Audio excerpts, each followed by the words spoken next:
Yeah. Whoa. Morning. Mm-hmm. Yay. Yay. Good morning. There it is.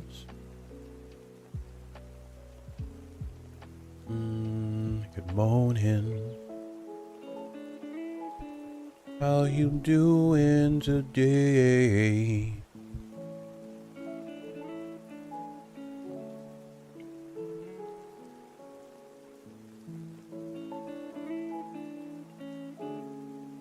Mm-hmm.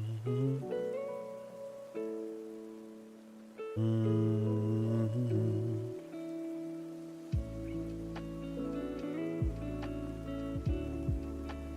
Things are going lovely. I'm hoping that she loves me, 'cause things are going well.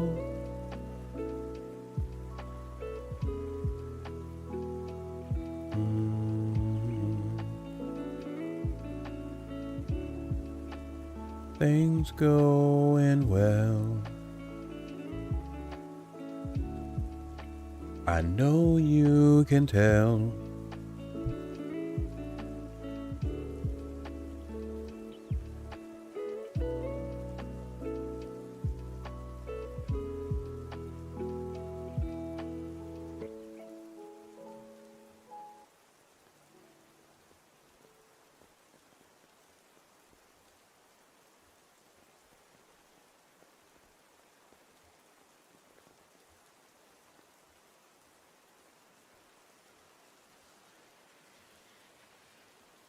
Good morning, gentlemen. And good morning, ladies.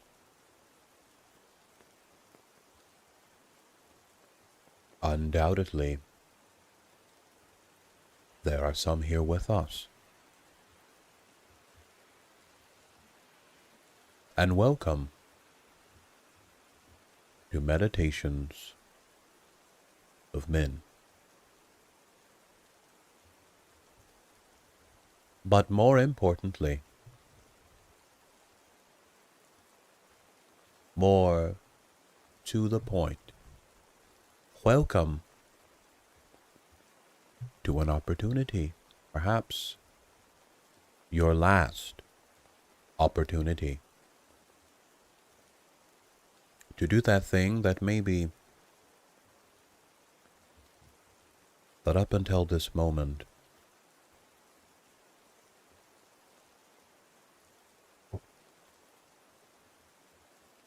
you hadn't quite brought to completion yet. Welcome to a chance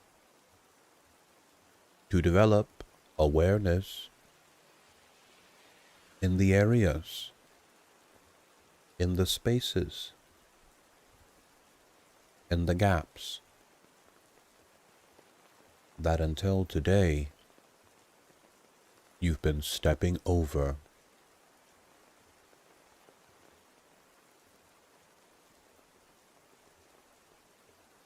How doth that shadow rise today? Do you remember? Do you even pay attention anymore to those subtle motions and movements that echo through your core, just like the earthquakes that crack the brittle crust of our cooling planet?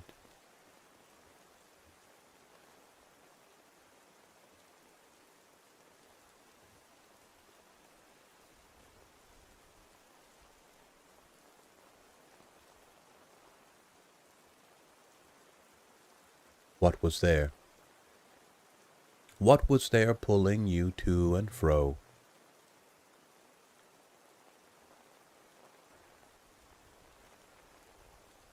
What ebbs and flows?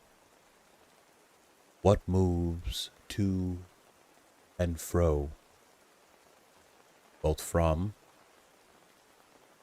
and toward you?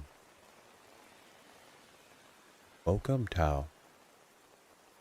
Resident Evil 9. Sounds like a good time. Mucky says, dread. There was dread inside of you.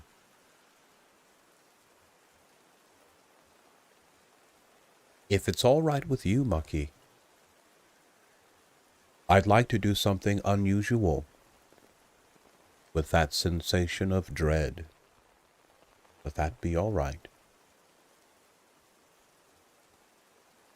If it would be all right, if we did something with that sensation of dread, give me a 1.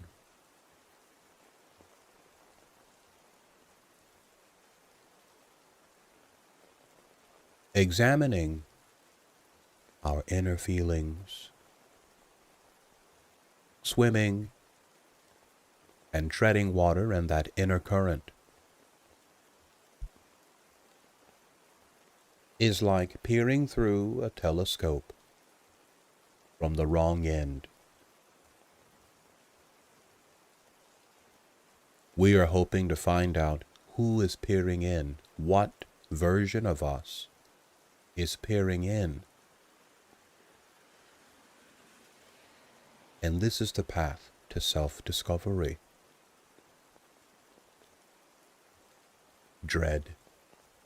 I want you, Mucky, to do something that maybe until now you've been avoiding. I want you to lean in to those feelings of dread. Welcome, Shafi.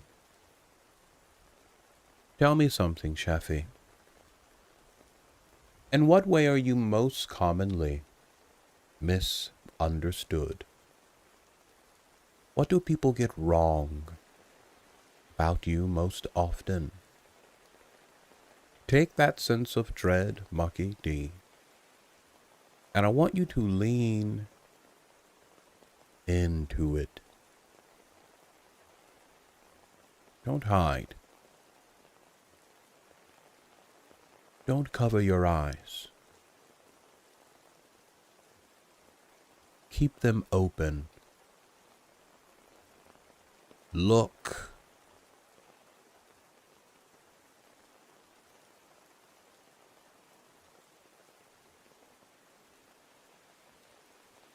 Now, tell me what's there. Good morning, bad vibes. I'm never misunderstood. People don't like me, so they purposely lie on my character every day. Thank you for sharing that, bad vibes. People lying on your character, assassinating your good intentions with the bullets of slander.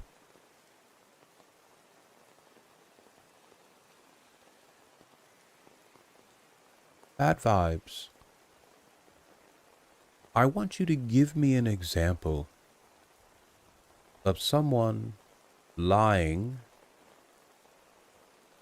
someone misrepresenting your character and who you are as a person. You know,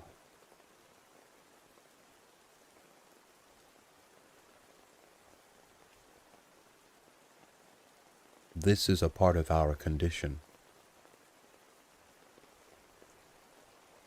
We yearn for something we're never going to get.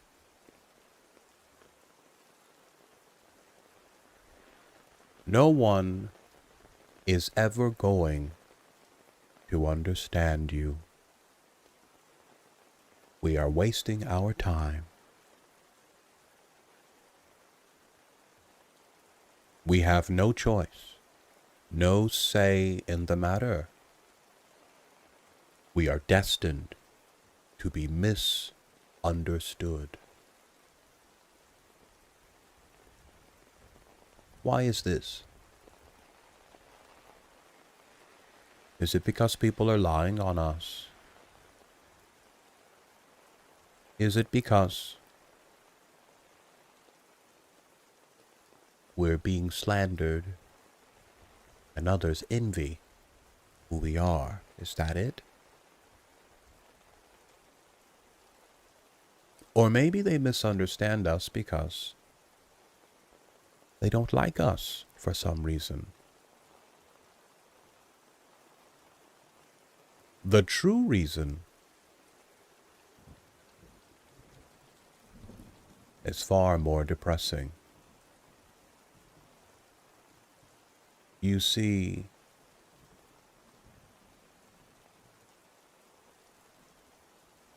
no one,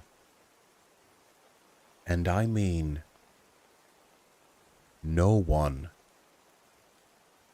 knows who you are.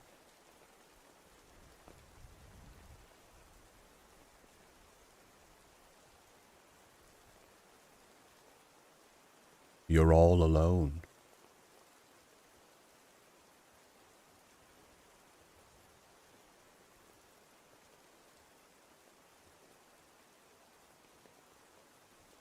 Everything that you associate with your identity, with yourself,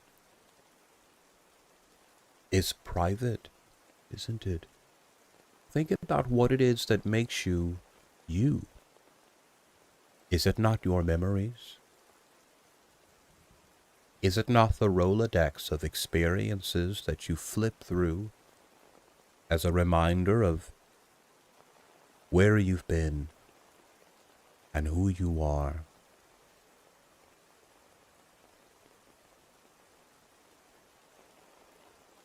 See, your experiences and your memories, despite your best efforts, cannot be shared. They cannot be experienced by others.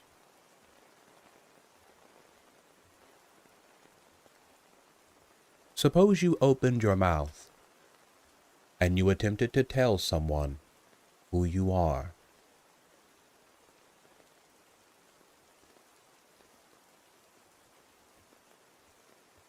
At their best,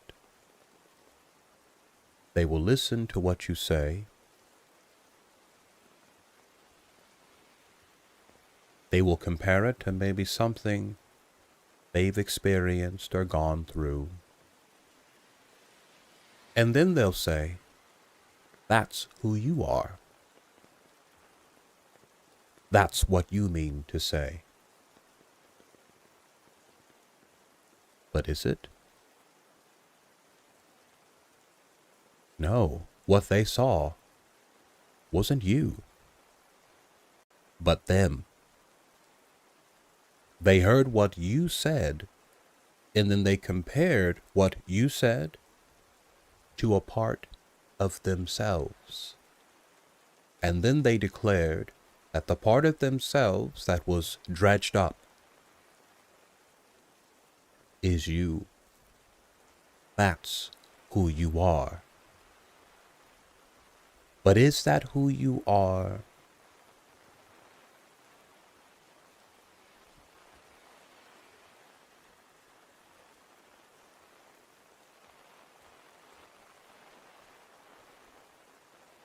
Are you just a small part of me, or them, or someone else?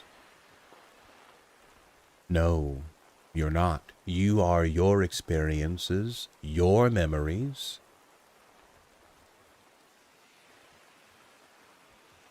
Your memories of your memories dividend. and the interpretations you have extracted from them. And these things cannot be shared with others. You will open your mouth and you will say, "This is who I am."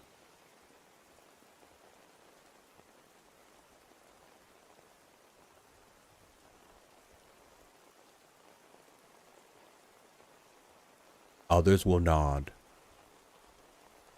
as if they know what you're talking about, but they don't. Who you are is a private illusion that only you experience. Everyone else is experiencing a different version of you. This is how it works, Adrian Brescia. You spend time with your friends, with others, and they see a small glimpse or piece of you.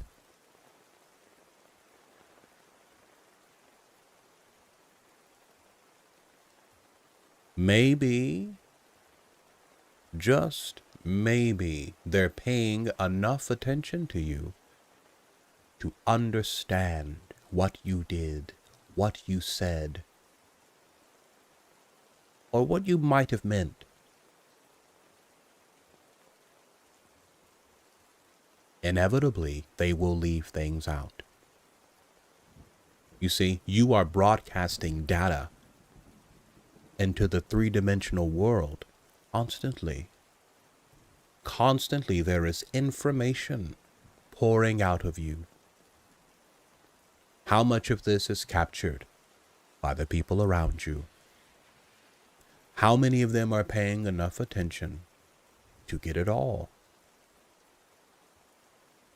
On a good day, what percentage of your behavior, your words, your intentions do people around you absorb? You might say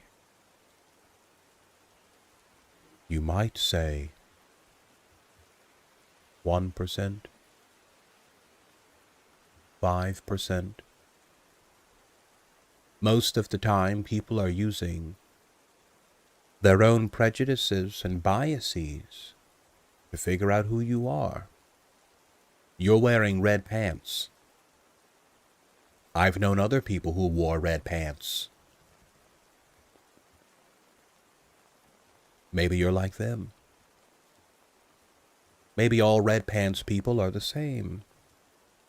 That's who you are. You're like all those other people who wore red pants.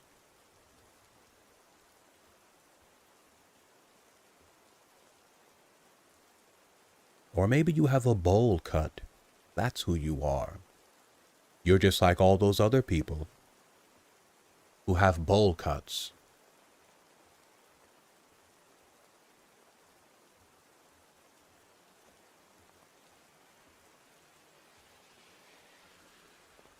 So they take that 1% of data that they've happened to capture about you, and then they fill in the rest with assumptions, with prejudices, with biases, with innuendo, rumor, gossip. And then they say, that's who you are. But is that you? No. That's not you either. So who are you really? Who are you really? You could say that you are who you believe yourself to be, right? Maybe it's you who has the proper perspective of who and what you are. But just like everyone else, we also carry biases. self-serving biases that whisper sweet things about who we are, that cover over the ugly parts, giving us a false sense of confidence and self-esteem.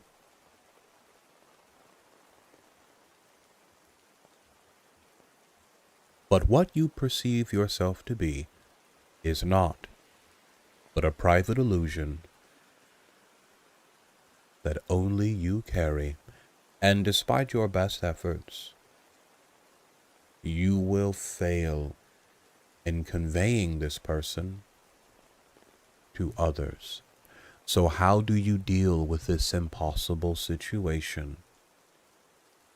How do you deal with your desire to be understood, to be known, to be recognized, in a world in which you are fundamentally unrecognizable, unknowable?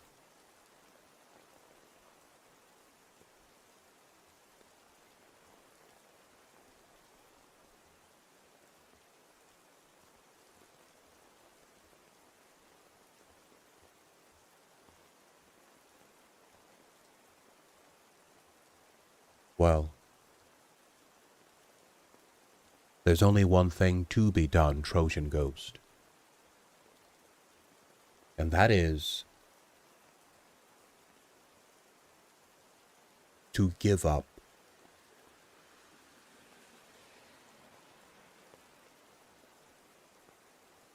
Give up.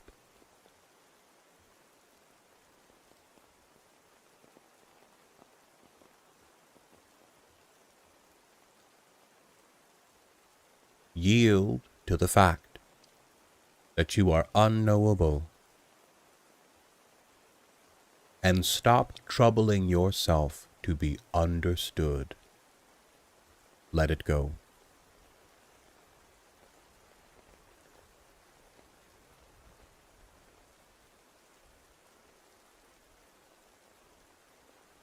Let it go.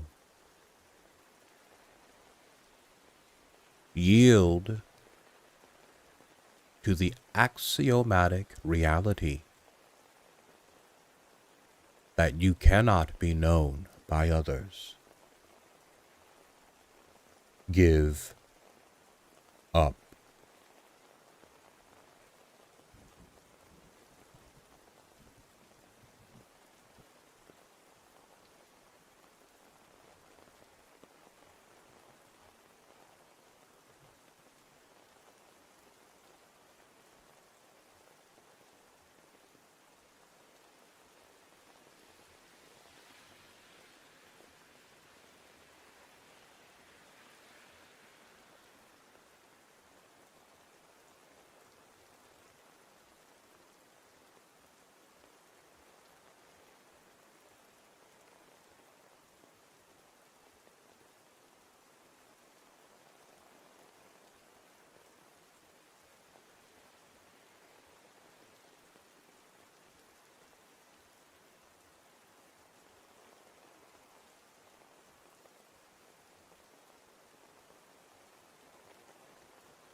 Someone asked a question.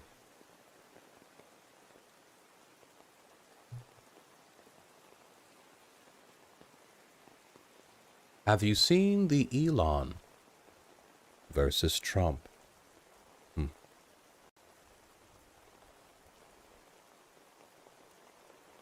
I have.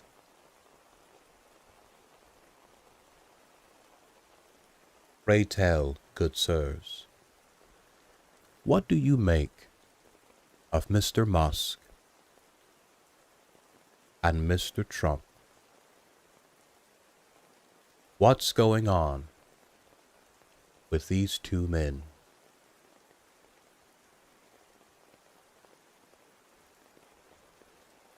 Fundamentally, we know that it's unknowable.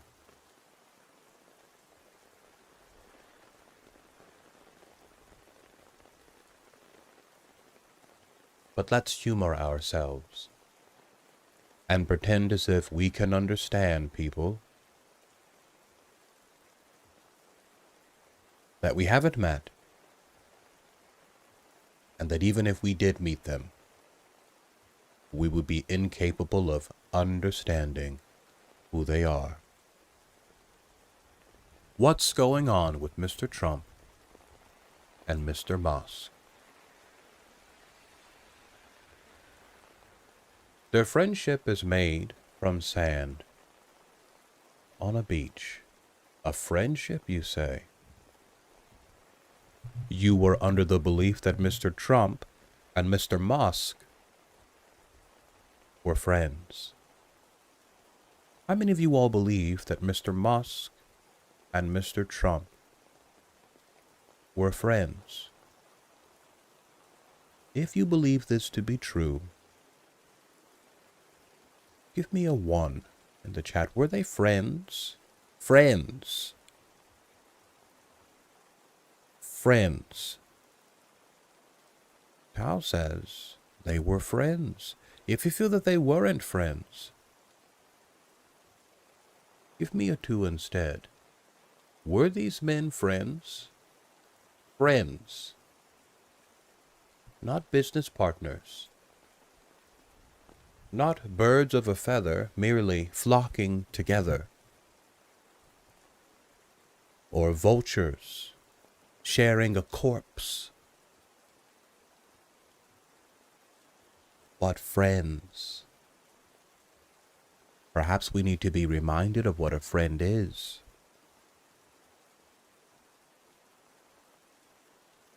We find our definition of friend in the epic of Beowulf. Tell me, friends, what was Beowulf about?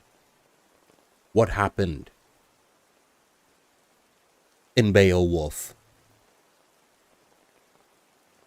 It's a simple story, isn't it, Conrad? A man by the name of Hrothgar is being assailed by a terrible demon, a beast,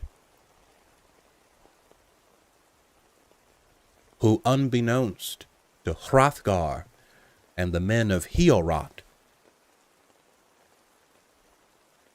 has a charm. He cannot be cut with blades. Remember Grendel? He would do as he pleased. He would sneak into Heorot, right into the throne room of Hrothgar. And one by one, he would pull its champions from their sleeping beds and rip them to pieces. Right, Trivium? He would rip them to pieces.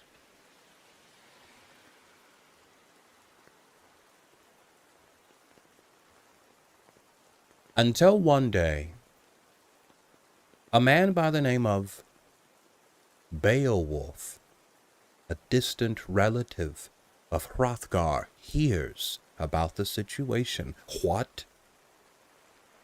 What did you say? There's a terrible demon who's ripping apart the men, the retainers of my cousin? Not on my watch, Koof. So Beowulf jumps in his long ship and he rows to Heorot.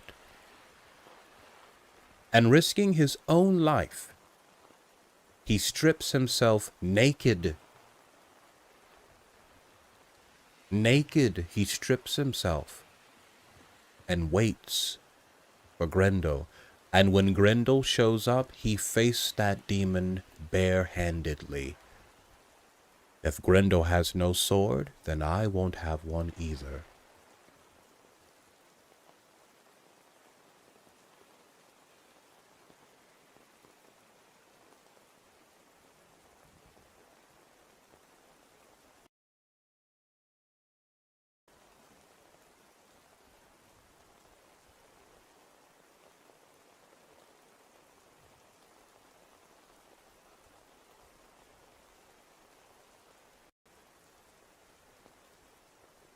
Is that what Musk and Trump were? Would Musk have given his life for Trump? Would Trump have given his life for Musk?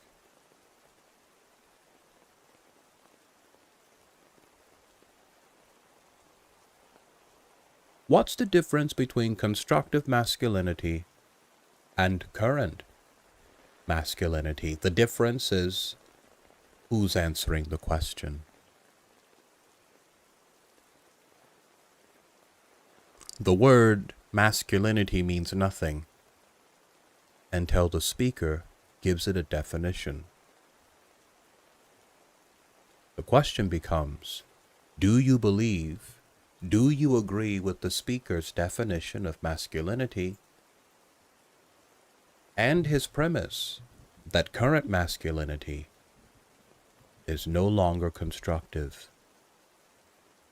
Let's go back to June 3rd, shall we? Let's go back to the 3rd of June. What were you doing on June 3rd? What were you doing on June 3rd? I will tell you what Mr. Musk was doing on June 3rd. On June 3rd, Musk drops a tweet on his own private social media platform.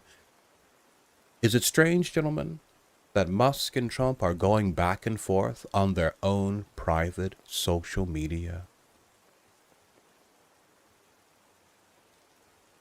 Is it strange? Is it unusual that they're going back and forth on their own social media platforms?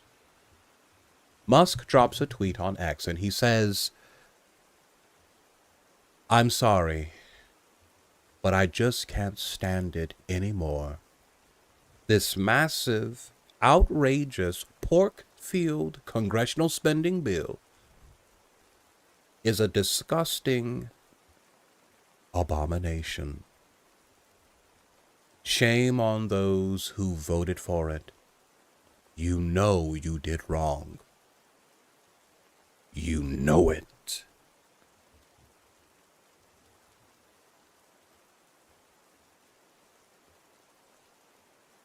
Wow. What's shocking about this tweet is that Mr. Trump was very proud, is very proud of this pork-filled congressional spending bill. But why was Musk so upset by it? Mr. Musk, what's going on? Well, he gave us some clarity on the 4th of June. He drops another tweet. He says, "It more than defeats all the cost savings achieved by the Doge team at great personal cost and risk." The Doge team, the Department of Government Efficiency, had a very ambitious goal at the beginning of Trump's presidency. Who here remembers what that goal was? What was the goal that Mr. Musk and the Doge team set for themselves at the opening of Trump's presidency? $2 trillion. What about $2 trillion, brother? What about $2 trillion? What were they going to do in relation to $2 trillion? What they had set out to do was cut away $2 trillion from the national budget. Me and my team, according to Musk, are going to go in and we're going to start cutting things away. Government is too big, it's too fat, and it needs a diet. How much did Mr. Musk cut out before his term as a special government employee ran out. Do you remember? His goal was $2 trillion. How much did he end up cutting away? Yeah, somewhere between 150, 175 billion. That's quite short of his ambitious goal. Trivium says, I don't know if these entrepreneurs are capable of having friends. They all seem to be ruthless, goal-oriented robots, stuck on hustle mode. Yeah. Would any of these people give their lives for their friend? See, this is what a friend is. A friend isn't someone you play video games with. You can do that with a total stranger. And most of the time, gentlemen, you are playing video games with total strangers. You don't know who those people are in your lobby. A friend is someone more than you watch movies with or go to dinner with. A friend is someone more than someone who is just nice to you. See, a friend is someone who can do what Beowulf did for Hrothgar. Remember, the word friend is taken right from the Epic of Beowulf. So we cannot argue with this.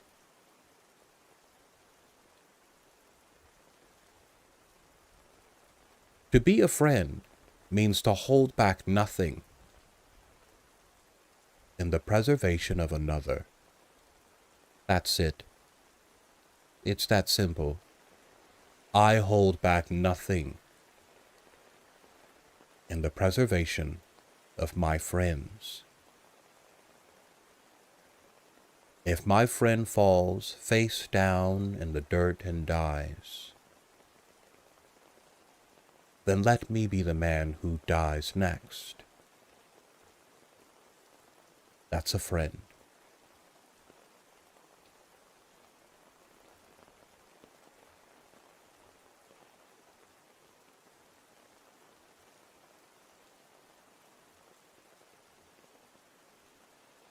Do you have any friends?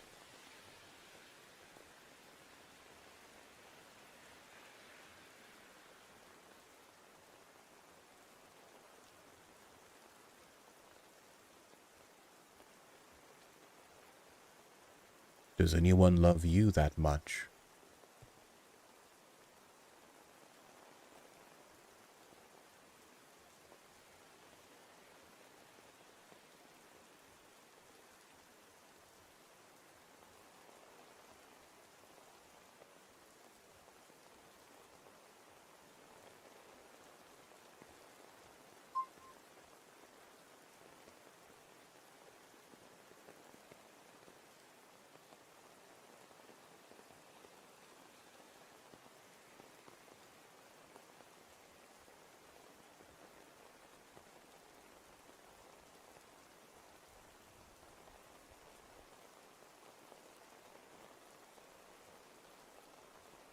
If you died today,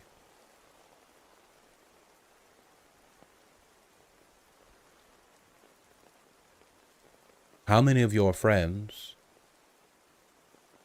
have a box would step in to look over the souls of your wife and your children?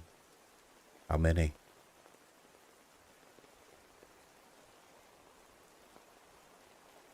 That's a friend.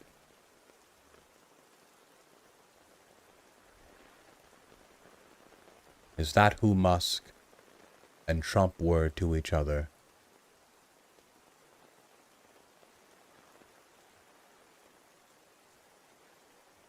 No.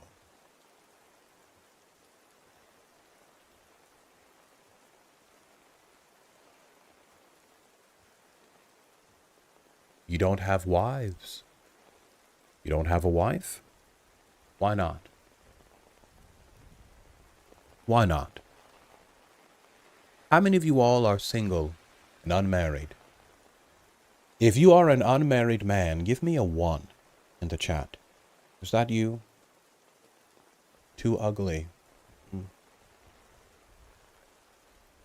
You feel you have to be handsome to be married. Is that what you're saying? You have children? Political. You farted, and so you don't have a wife.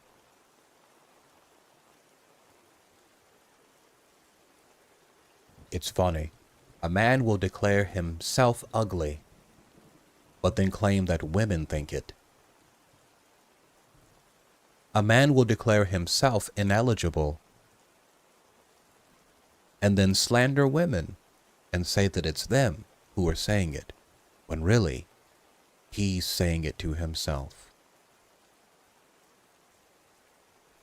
What's going on here?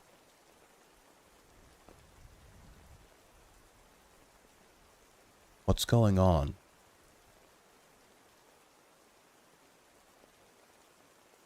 I am improperly socialized. I'm too weird. Gotta find my weird lady. So you feel that in order to have a woman, to have a wife, you have to be normal?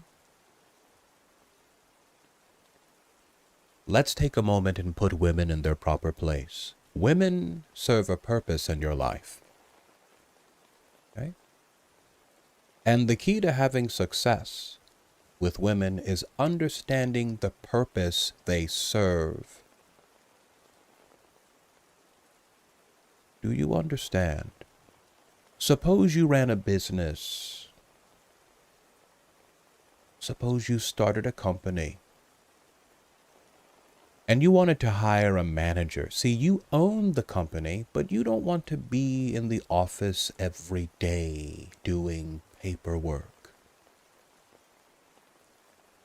So what you wish to do is hire a manager, someone to be here while I'm off doing other things. What sort of qualifications would you want for that manager?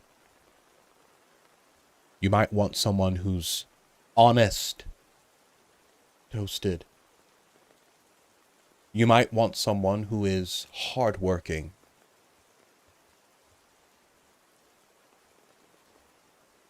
You might want someone who has demonstrated an ability to keep working, even when the work is no longer fun. You might choose to hire someone who is a good communicator. If there's something you need, let me know before it becomes a problem. These are the qualities that are important for a manager. Would it matter? Would it matter if you have things in common with that manager? Would it matter if you and that manager both like baseball or football? Would it matter if you and that manager both voted the same way in the previous election? Would it matter if you played the same video games? Would it matter if they listened to you? No. As long as you're doing your job as a manager, then you are fulfilling the purpose and the necessity I have for you. I don't care if we disagree on everything else. Do your job properly, and it'll never be an issue. And so it goes with finding a wife.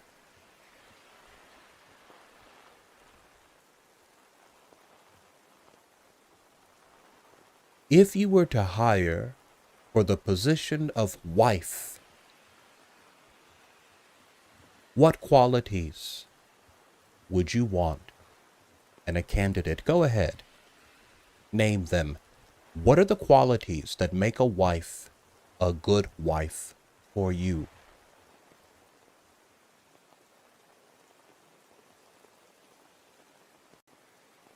A fat ass.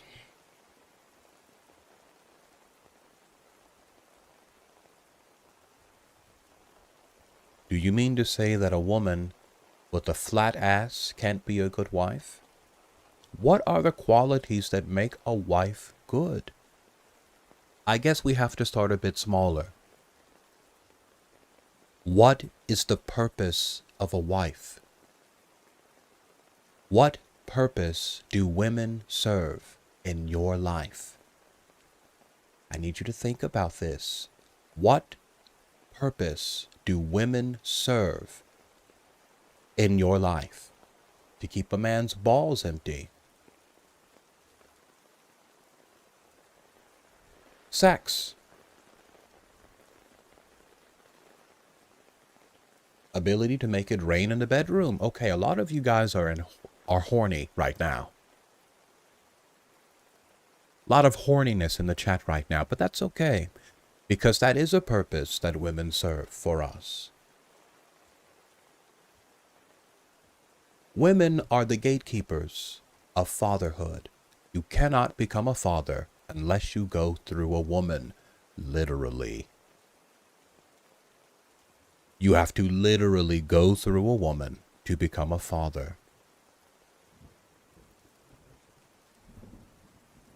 If you want children, if you want to spread your genetic data across this planet, you need a woman.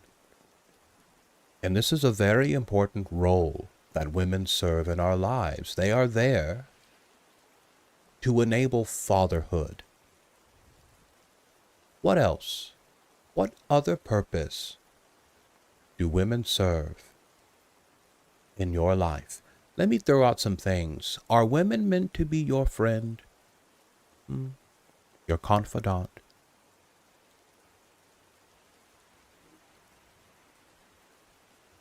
Is a woman meant to go to the gym with you and hold the heavy bag as you throw kicks and punches?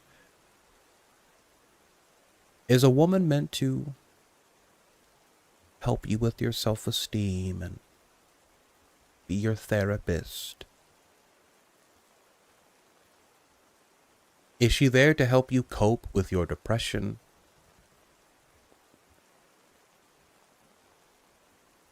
To help you deal with your thoughts of suicide?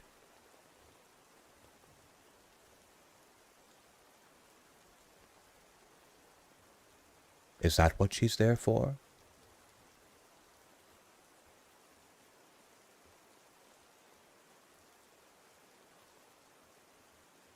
Try it. Make a woman your friend and tell me how it goes. Go ahead. Confide in a woman and tell me how it goes for you. This is not the role or the proper place a woman serves in our life. If you need to speak to a woman, if you need to get the female perspective, you have women in your family for this. This is why you have a mother, a grandmother. This is why you have sisters and cousins and nieces and aunties, sister-in-laws. This is the role they serve. To give you the feminine perspective, to give you feminine insights, and to give you a foothold in the world of women. But this is a misstep to invest and place this trust in women who are outside of your family. If you keep women in their proper place, you will never have an issue out of them.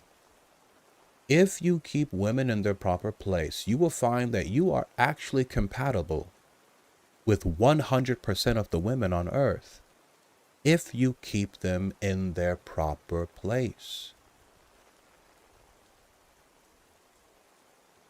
Gentlemen, you have nothing in common with women. Nothing. You see the world completely different than how they do. They cannot be your friends. In fact, to befriend a woman, for a man, a woman is a terrible friend. Think about this. If there were 15 men outside your door right now, demanding your head, Would you call a woman, any of those female friends that you call friends, to come and help you? Would you do it?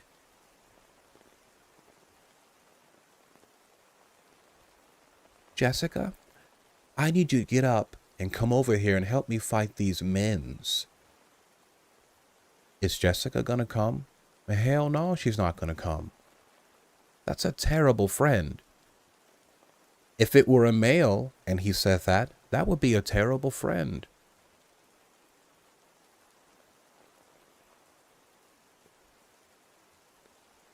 To have friends that are female, a man has to come up with the secondary definition.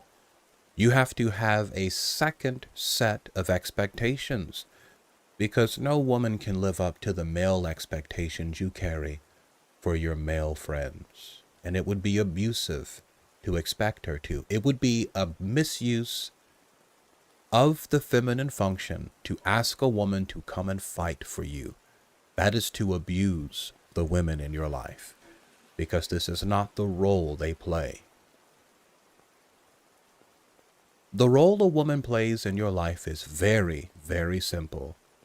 She is there to enable the fruit of fatherhood. That's what she's there for. She is there to help you create, raise, and administer your family duties. That's it. If your family is a business, then your wife is your manager.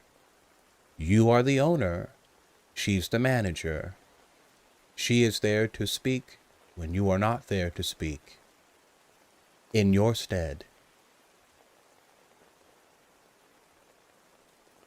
If you keep her in that place, you won't have any trouble out of the women in your life.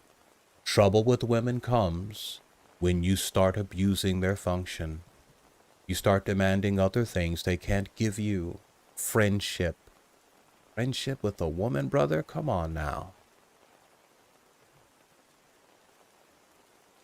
Be honest about this.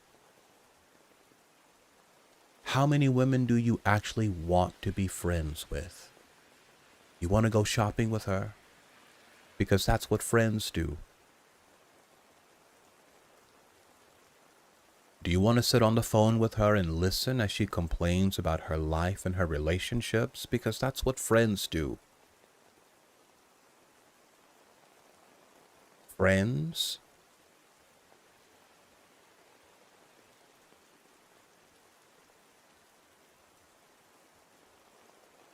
No, thank you, madam. I'm not hiring for that position. All this equality should confuse us how different we really are. Who's pushing this equality? It's very simple, gentlemen. It's not that difficult to figure out.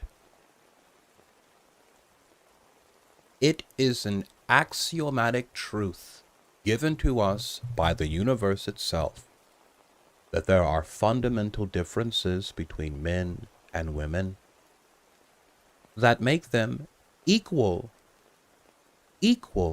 in value, but unequal in function.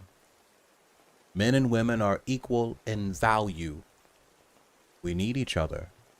We are locked in a symbiotic dance.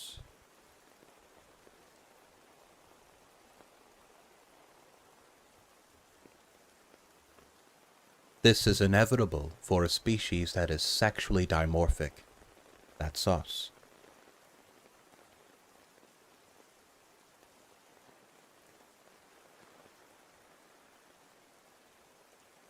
But we cannot do the same things.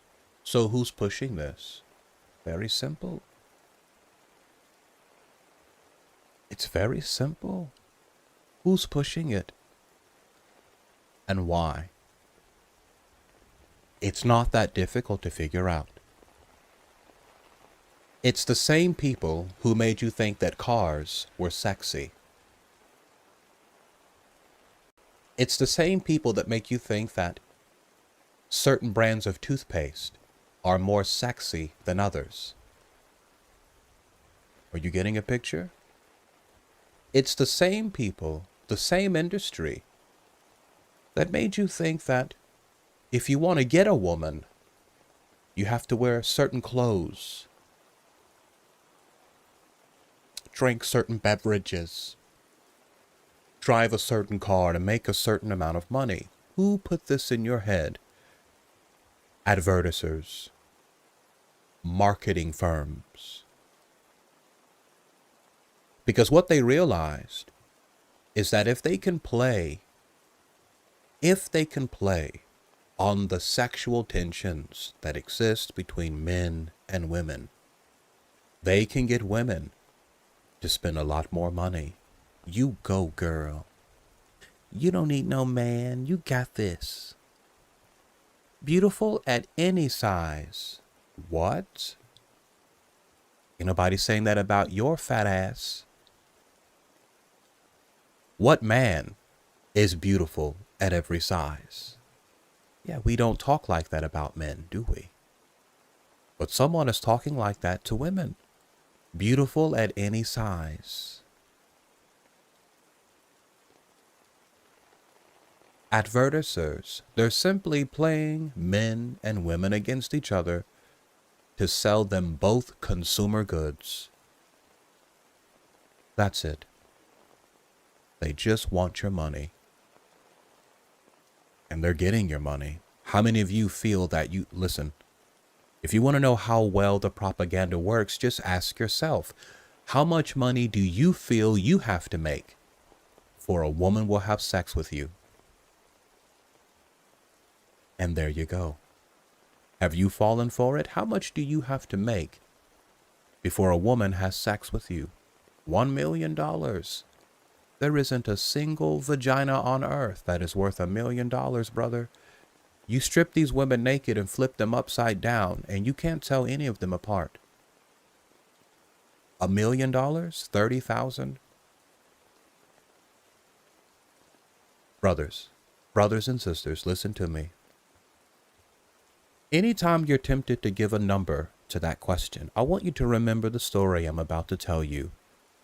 I know a man who has 21 children, but doesn't have a driver's license, or a social security card, or a permanent address, or any bills in his name. He has 21 children.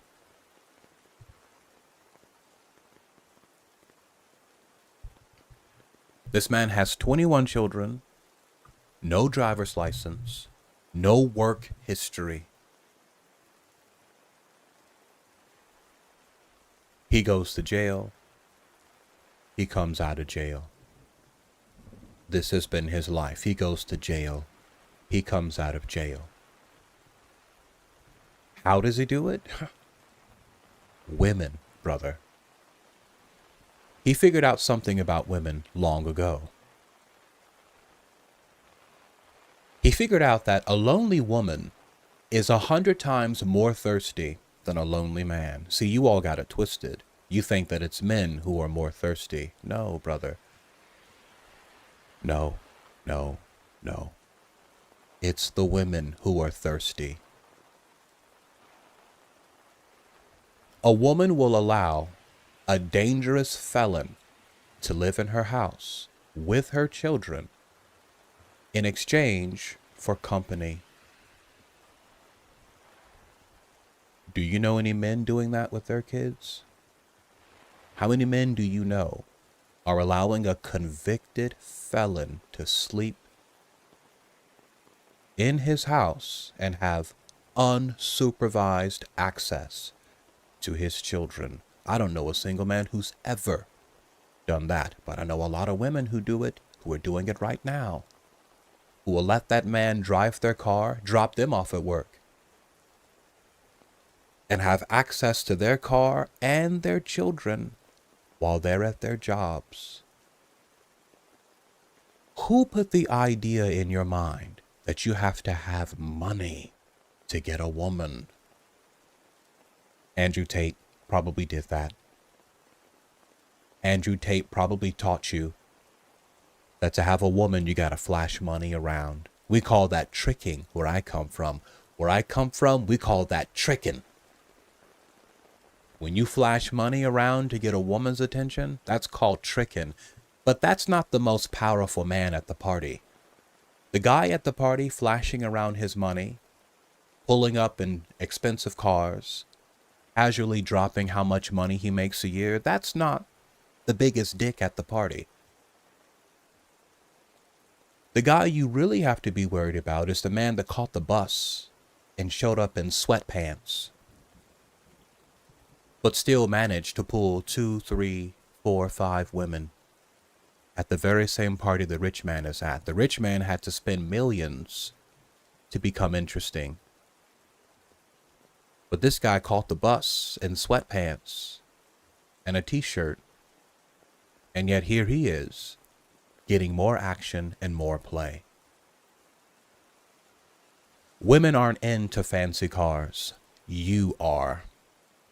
Men are into fancy cars. If women were into cars as much as you think they were, then every auto body shop would be full of female mechanics. But how many female mechanics have you met? So who's got you thinking that women are drawn to cars? Who's got you thinking this? The very same people who have you thinking that if you wear the right cologne, if you spend the right amount of money on your outfit, or if you drink the right brand of alcohol, women will have sex with you. These are all lies. We would have all been much better off if we never watched a single commercial on television, because now we are adults who are being tortured by these ideas. It's all bullshit. Yeah, I know a man who has 21 children, no work history, no driver's license, no social security card, and he's always with a woman. He's always laid up with some woman. He goes to jail. He comes out of jail. He goes back to jail. He comes out of jail. The women just can't seem to get enough of the guy. Now imagine telling this guy, listen, bro, you have to be a high value man to get a woman. What the hell is a high value man? What the hell is a high value man? It's a figment of your imagination.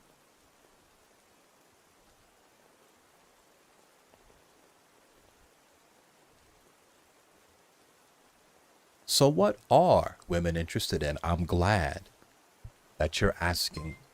So here is the real question. If women aren't attracted to money, big houses, if women were into houses as much as you thought they were, then every subdivision under construction would be full of female construction workers. Have you ever even met a female carpenter or construction worker? But yet you somehow feel women are into houses. You ever met a female roofer? Or a female plumber or electrician? I'm sure they're out there, but have you met one? If women were into houses and cars as much as you thought, then every auto body shop would be full of female mechanics. Every roofing company would have to turn away women. Listen, sweetie, we know you love houses, but I can't hire you. I'm already full.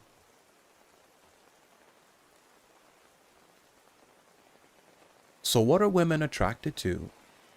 It's not that complicated. Women are attracted to the very same thing you are attracted to. Okay? That's what they're attracted to. The very same thing that you and every other human being is attracted to. I will illustrate it with this. Suppose you're walking down the street, and before you are two houses. One house has a front yard that is overgrown with weeds, big brown patches and spots in the grass. The front door is hanging off the hinges. The windows are broken. There's graffiti sprayed on the side of the home. The other house has a perfectly manicured lawn. Strong front door. Every window is intact, and there's a clean coat of paint covering the exterior. Which of these two houses would you walk into?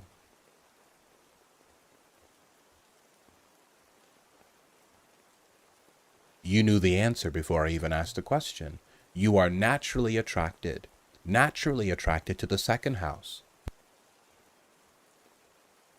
What does this demonstrate? It demonstrates that human beings are fundamentally attracted to orderliness. You are attracted to orderliness. If something or someone is able to bring order to your life, you will have an uncontrollable attraction to that person or that thing. Do you understand? If you become a person who is capable of creating order, you will always have a job. Always.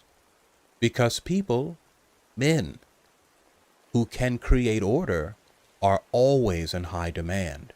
If you can come into my company and create order, I'll pay you whatever you ask. I'll pay you whatever you ask. If you can come into my chaotic business and create orderliness. See, listen, the law of entropy states that everything in the universe is breaking down. Everything is breaking down. Higher states of order become lower states of order. But if you can become an agent of order, you can literally throw in reverse what the universe is creating. You can go into situations and act as an agent against entropy and build things back up that are falling down. My business is falling down, but you can build it back up. My life is breaking down, but you can build it back up. What woman wouldn't want a man who can do that? What woman wouldn't want a man who can do that?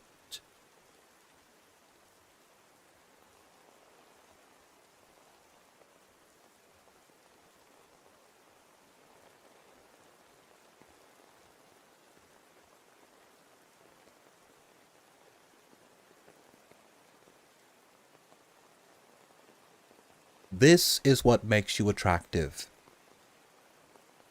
This is what makes you attractive. Your ability to create and maintain order. Now, if you are a man who can create and maintain order, you will always have money. You'll never be broke because someone will always be willing to pay you. Always be willing to pay you to create order. It doesn't matter what's going on. When this guy comes in, he fixes shit. Things go better when he's around. You'll always have money. You understand? Orderly men always have money.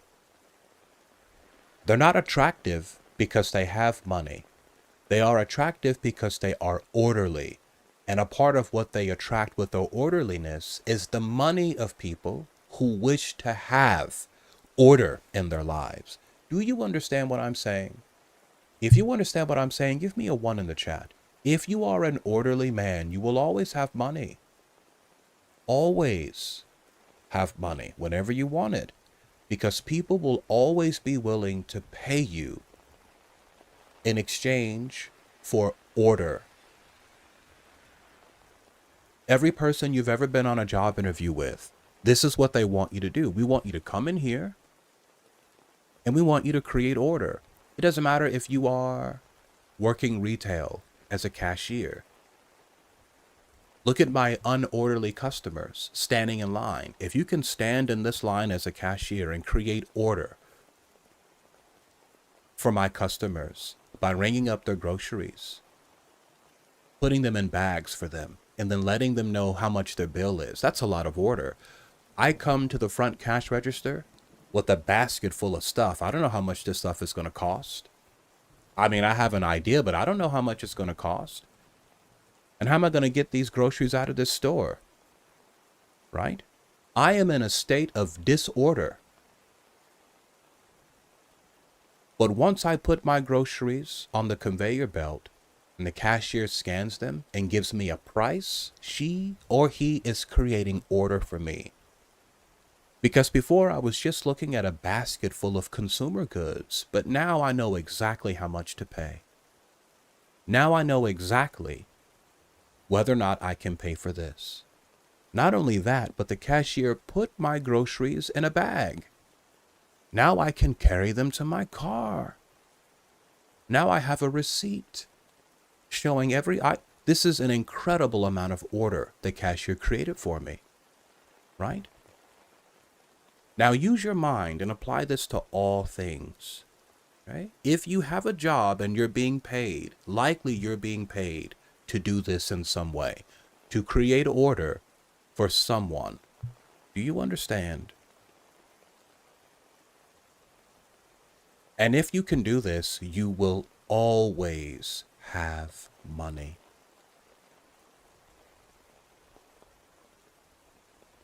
It's not the money that makes a man attractive. It's the attractiveness of the man that brings the money. Do you understand?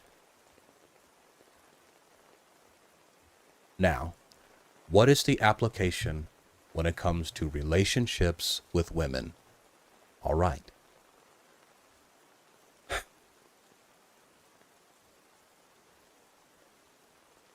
Imagine yourself standing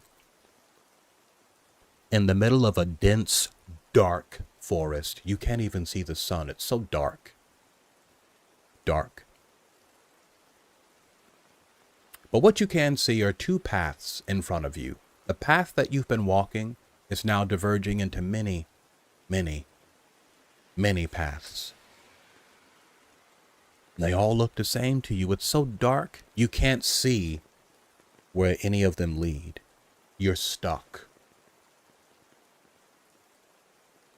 How would you resolve this situation? You can't see. You don't have a map.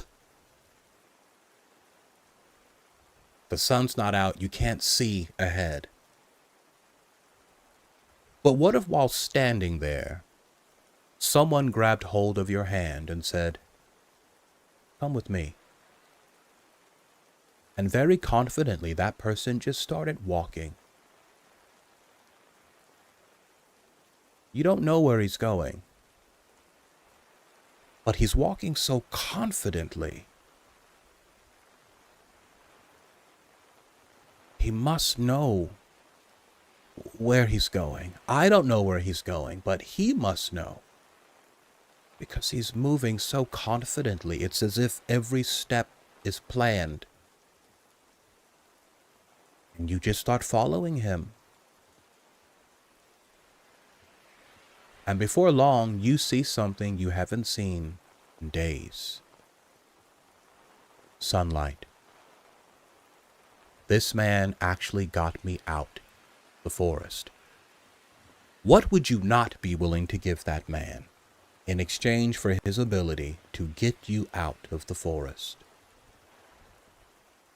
You would give that man anything he asked for because he did something for you that you never would have been able to do for yourself. He got you out of an impossible situation.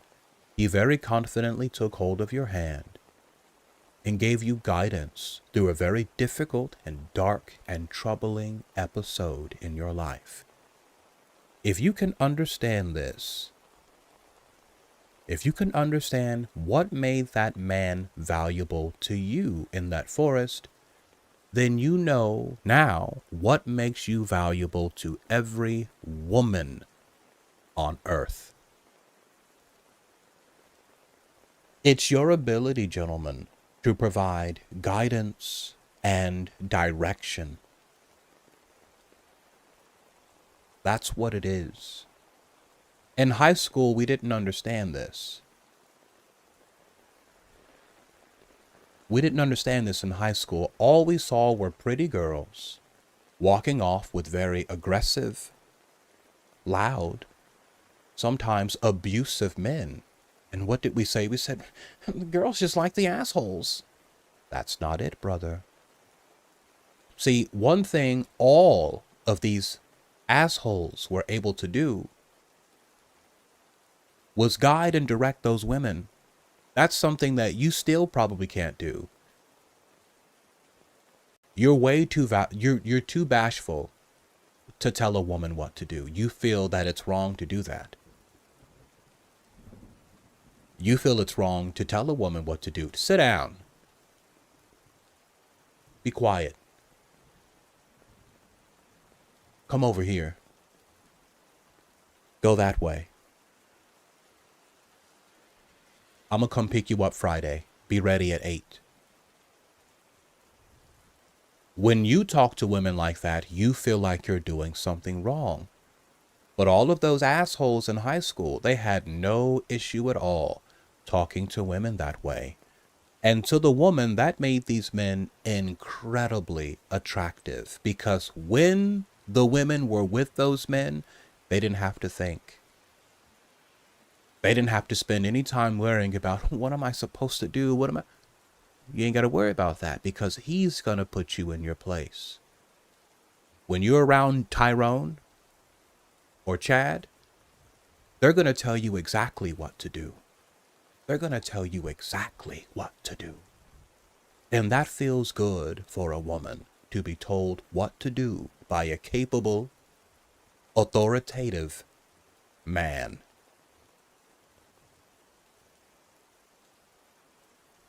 And it costs you nothing to become that man. You could become that man right now. You don't have to change your clothes. You don't have to change your job. You don't have to change your address. You don't have to change anything, not even your hairstyle. You just have to decide now to be a man.